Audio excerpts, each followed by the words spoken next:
Hey everyone, I'm Miyoko Schinner. I'm the founder of Rancho Compasión, which is a farm animal sanctuary not far from here in Nicasio, where we rescue cows and goats and pigs and sheep and other animals taken out of the food system. I'm also the founder of Miyoko's Creamery, a company that's reinventing the dairy industry, as I mentioned. And I want to let Mr. McClure and the ranchers know here that we are not the enemy of dairy. We are the solution, because as we've seen since the 1970s, dairy has been on the decline. Last year, we saw the bankruptcy of two large dairy companies, Dean Foods and Borden.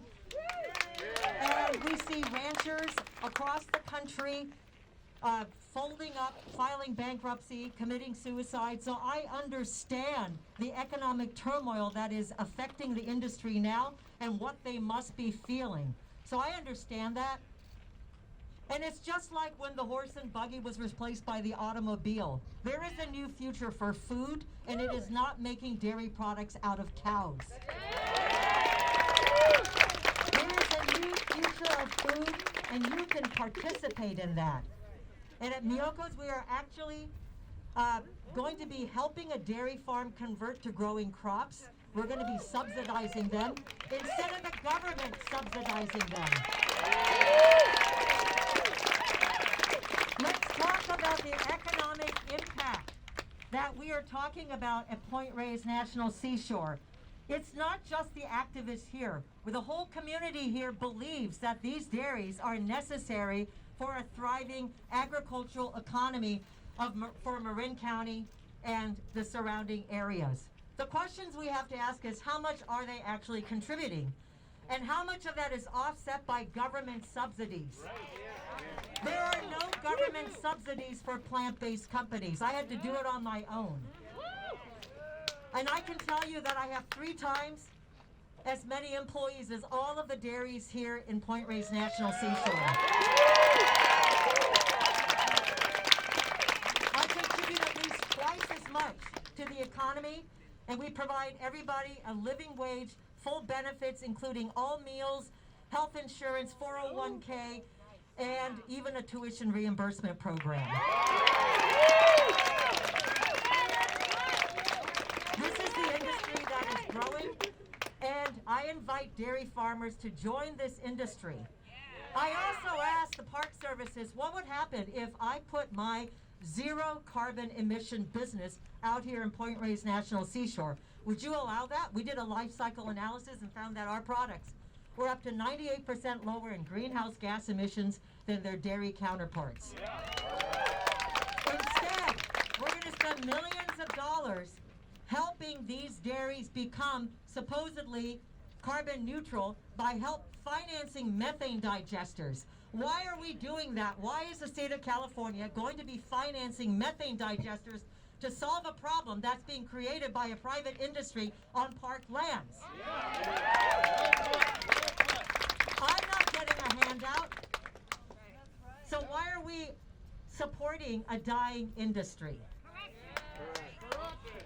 I also want to point out that of all the mammals on planet Earth, 96% of them are humans or livestock.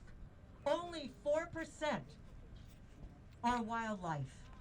We have seen a 60% decline in wildlife in the last 60 years. Are we now going to see the beginning of that decline even more? Are we going to push those numbers down to 3% or 2%? This is what's happening right now. And the actions of the National Park Services and the U.S. Wildlife Services, which is another organization that exists solely to exterminate wildlife that either threatens or competes with cattle ranching across the entire country, at a tune of $100 million of taxpayer dollars to fund the decimation of wildlife. That is bullshit, as that sign says. Don't get me wrong, I love cows. I have cows. And they're not a herd. What about humane farming? Let's talk about humane ranching.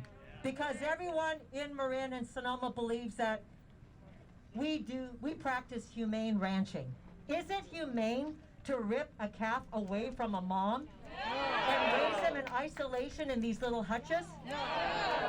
Are these, would you say these are a room of one's own? Or are they solitary confinement? I rescued a cow that was in one of those. And I can tell you, when she saw the green grass at Rancho Compasión and ran and experienced liberty and freedom for the first time at the age of 3 months, she was overjoyed. And when she met her first substitute mom, she was overjoyed. I've seen the joy in individual animals. How can we tolerate so-called greenwashed humane farming or humane-washed practices that do not respect the liberty and individuality of these beautiful creatures? Humankind must evolve to a point where we do become truly humane, and that is my hope. I hope that we can not only go beyond the activists here, but reach our communities to tell them about, give them the economic dairy farmers to convert them to plant-based industry. We'll pay them. Perhaps more than the average dairy farmer in the United States makes $30,000 a year. And most of that comes from government subsidies. Wow.